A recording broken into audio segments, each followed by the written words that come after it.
ऊर्जा को एकत्रित करते हुए एक बार स्मरण करेंगे उस परम पिता का जो हमारे जीवन की सुख समृद्धि में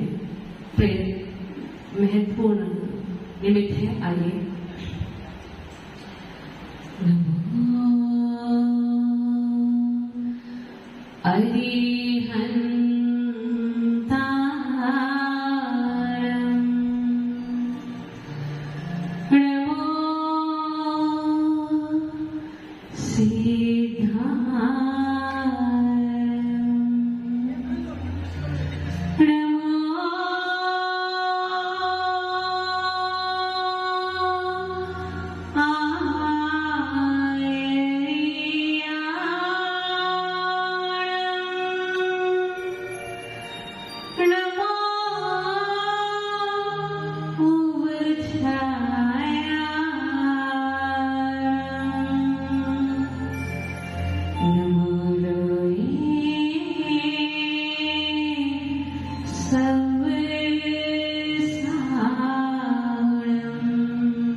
अपने कर्म बंधन को बांधे हुए नगरी में प्रवेश किए। ये आए हैं। नगरवासी भी अपनी होने वाली महारानी के रूप सौंदर्य को देखने की इच्छा में लाए थे। चारों ओर खुशियां ही खुशियां चाहिए। दिन भर रीति रिवाजों में, वैवाहिक कार्यक्रमों में बीत गया। गोधूली की बेला आई और आदमी में सुबेला। जब किसी स्त्री को उस पल का इंतजार होता है जब कोई उसके सपनों को साकार करने के लिए उसके पास आता है। प्रथम मिलन की प्रथम बेला में अनेकों भाव सजाए हुए वे नगोरा रानी अपने सेज पर बैठी है और अंदर ही अंदर प्रसन्नचित्त हो रही है। उसके दिलो ध्यान में अनेक प्रकार के विचार आ रहे हैं, जा रहे हैं। उसकी नजर बार बार केबिन की ओर जा रही है कि वहां से कोई दस्तक सुनाई देगी, कोई वहां से प्रवेश करके आएगा जो मेरे हृदय का सम्राट बनेगा। बार बार अपनी अनुभूतियों में खोई हुई रानी बैठी है। रात्रि का प्रथम पहर इसी प्रकार से इंतजार करते करते गुजर गया। द्वितीय पहर भी गुजर गया, लेकिन उस द्वार से कोई दस्तक, कोई आहट नहीं हुई। तृतीय पहर भी ऐसे ही गुजर गया और धीरे धीरे करके वह रात्रि का अंतिम पहर भी गुजर गया। लेकिन उसके कानों में वो गूंज नहीं आई जिसे वह सुनने के लिए आतुर हो रही थी, व्याकुल हो रही थी। उसका मन जिसे सुनने के लिए तड़प रहा था, ऐसी कोई दस्तक उसके कानों को सुनाई नहीं दी।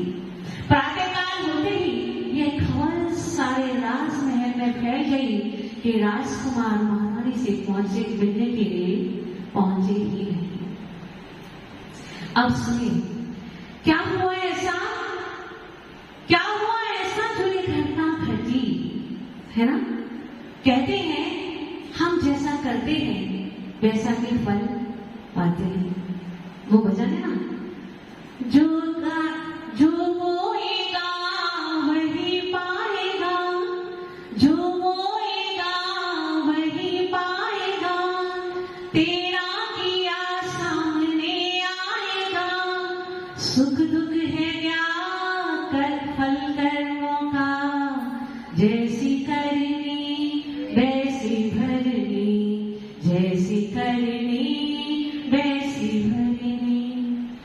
वह नव विवाहिता दुल्हन बैठी है कि कोई आकर उसके द्वारे पर दस्तक देगा, कोई उसके हृदय का आकर के सम्राट बनेगा।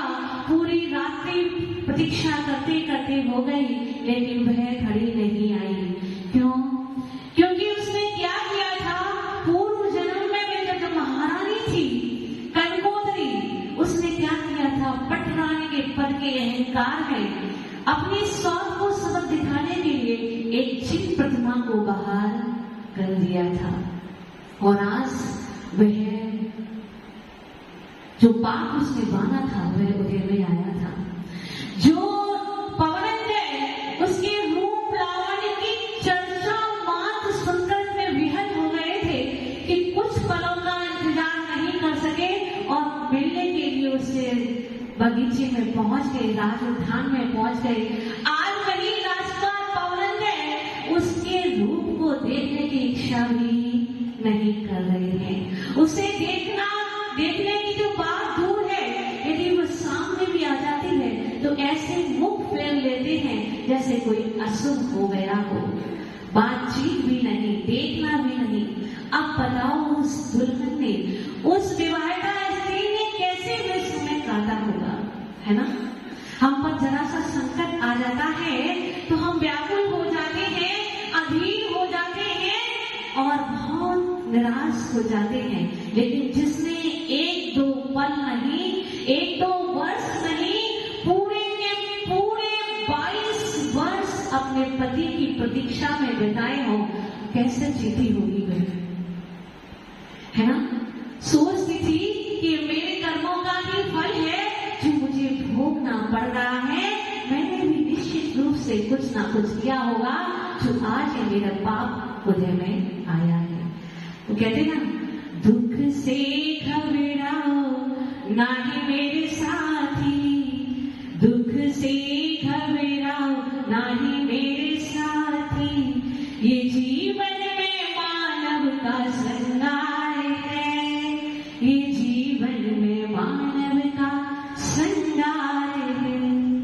सुख में व्यसन प्रमाद भरे दुख, पापों से करता खबरदार है, दुख पापों से करता खबरदार है।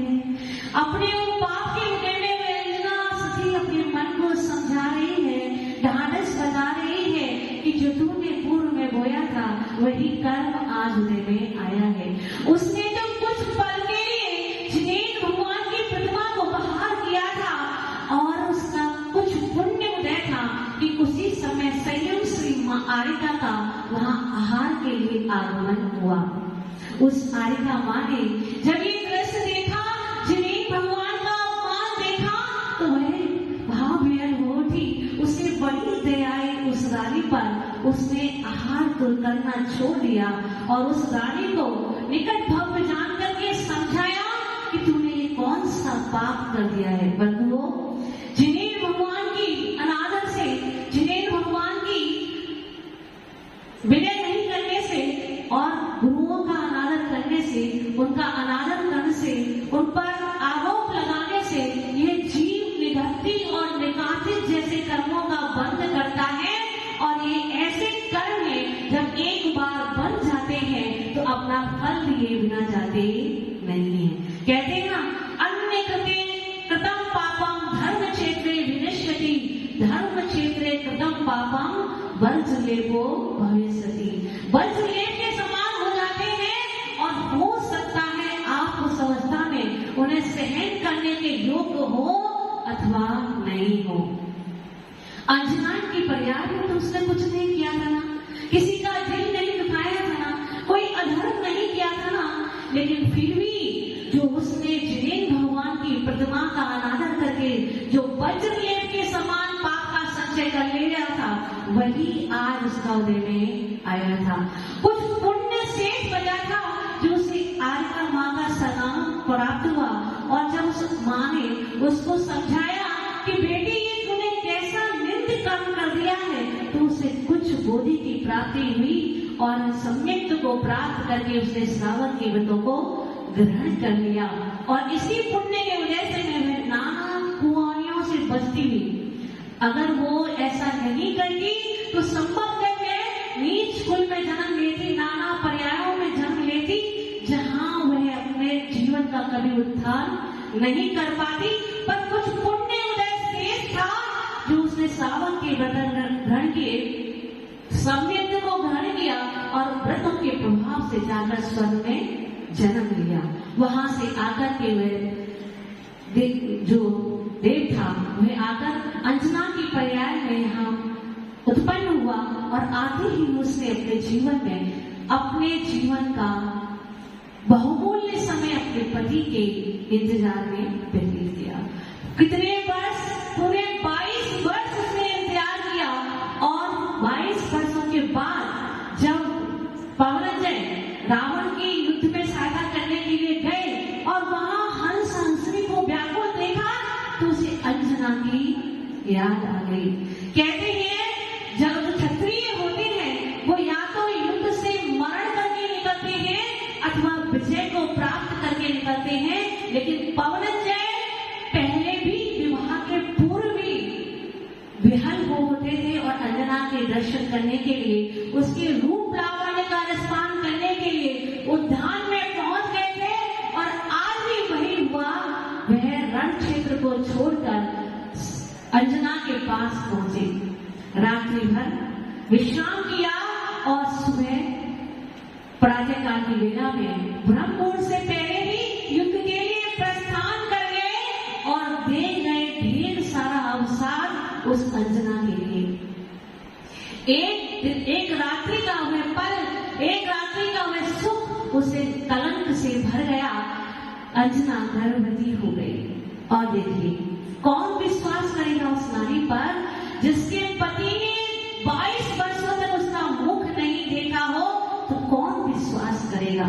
सास ससुर ने घर से निकाल दिया और जिन पिता की बाहों में मैं खेली थी, जिनकी घर में आंगन में अटकेलियां करते हुए बड़ी हुई थी, जिसकी आंखों में एक आंसू भी उसके पिता महेंद्र और रानी हृदय बेवा देख नहीं पाते थे, आज उस पिता ने भी आज्ञा कर दी कि कोई भी यदि अंजना का नाम लेता हुआ पाया जाएगा तो उसे राज से निष्कासित कर दिया जाएगा। ऐसी कठोर आज्ञा जो जिसको फूलों जैसे पाला था, फूलों जैसे बड़ा किया था, कभी कोई कष्ट आने नहीं दिया था, आज उस पिता ने आज्ञा कर दी कि कोई भी उसके नाम को नहीं लेगा, कोई भी उसको शरण नहीं लेगा।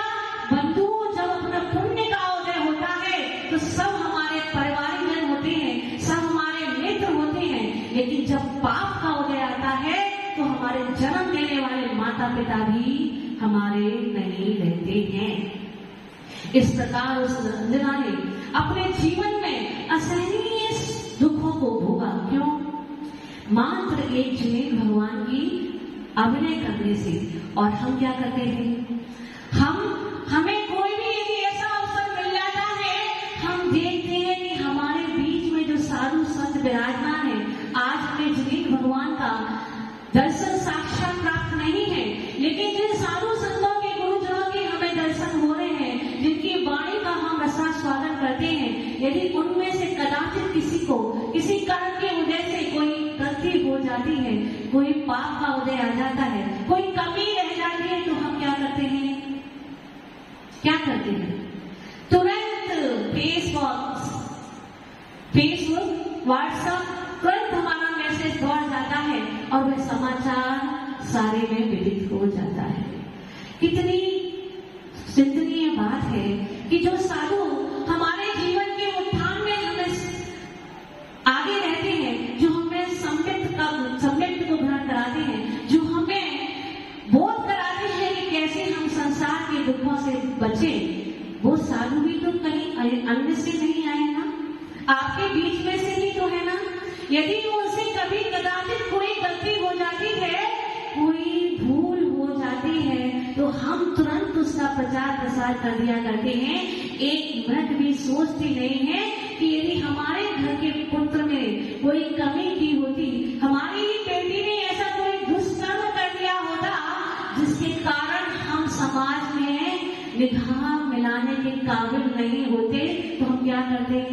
अपने स्तर पर ही उसका निवारण करने का प्रयास करते, उसके दुर्गुणों का छिपाने का प्रयास करते।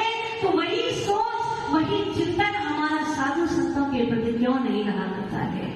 हम क्यों उनकी छोटी छोटी बातों का, छोटी छोटी कमियों का अवर्णवाद किया करते हैं? क्यों उनकी निंदा करते हैं? क्यों अपमान किया करते हैं? बंधुओं, हम नहीं जानते कि हम कितने पाप का अर्जन कर लिया करते हैं। यदि हम एक बार भी सोच लें, एक बार भी स्मरण कर लें उस सती अंजना के जीवन का, तो शायद ही हम अपने जीवन में ऐसा दुस्साहस कर सके। तो आज हमें ये आवश्यकता है कि हमारे ही बीच में से जो आने वाले जो साधु संत हैं, जो हमारे ही परिवार से निकल के आए हैं, जो हमें सम्यक्त का ग्रहण कराते हैं, जो हमें मोदी समाधि का उपदेश देते हैं, जो हमारे जीवन को उन्नति की ओर ले जाते हैं, ऐसे साधु संतों से भी यदि कदाचित कोई अपराध हो जाता है, कोई गलती हो जाती है, तो हम उसका प्रचार प्रसार नहीं करेंगे। हम इतना ही नियम ले लें कि हम उसे अपने लेवल पर उसका निवारण करेंगे और अपने धर्म की, अपने गुरुओं की रक्षा करेंगे। यदि ऐसा हम संकल्प लेते हैं, क्योंकि सम्यक दर्शन में एक गुण पाया जाता है, उपगोहन। वह क्या कहता है कि यदि कोई भी किसी से अपराध हो जाता है, तो हम क्या करें? उसको अपने स्तर पर निपटाने का प्रयास करें, उसे वाद विवाद का विषय, उसे चर्चा का विषय ना बनाएं। यदि हम ऐसा करते हैं तो हम अनंत अनंत पापों का अर्जन किया करते हैं। हमारे धर्म में तो बंधुओं किसी चांडाल की भी निंदा नहीं बताई है, क्योंकि किसी के भावों को बनने में भी देर नहीं लगती है और बिगड़ने में भी देर नहीं लगती है। कोई निंदनीय कृतिक्रम करने वाला, कोई गलत से गलत काम करने वाला व्यक्ति भी एक निमित्त पाकर के स्वर्ग और मोक्ष की प्राप्ति कर सकता है, तो 11वें गुण स्थान में पहुंचा हुआ जीव भी नीचे आ सकता है। ये भावों की विचित्रता है। क्या है? ये भावों की विचित्रता है, कर्मों का उदय है कि हमारे परिणाम कब किस समय हो जाए। तो हम ये नियम बना लें कि किसी भी साधु संत से यदि कोई अपराध हो जाता है, कोई गलती हो जाती है, कोई अविवेक हो जाता है, तो हम उसे चर्चा का विषय ना बनाएं, उसे अपने स्तर पर सुलझाकर उपवन अंग की प्रभाव ना करें और अपने जीवन में अनंत पुण्य का बंद करें। बोले परम आचार्य से सुंदर सारे गुरुदेव की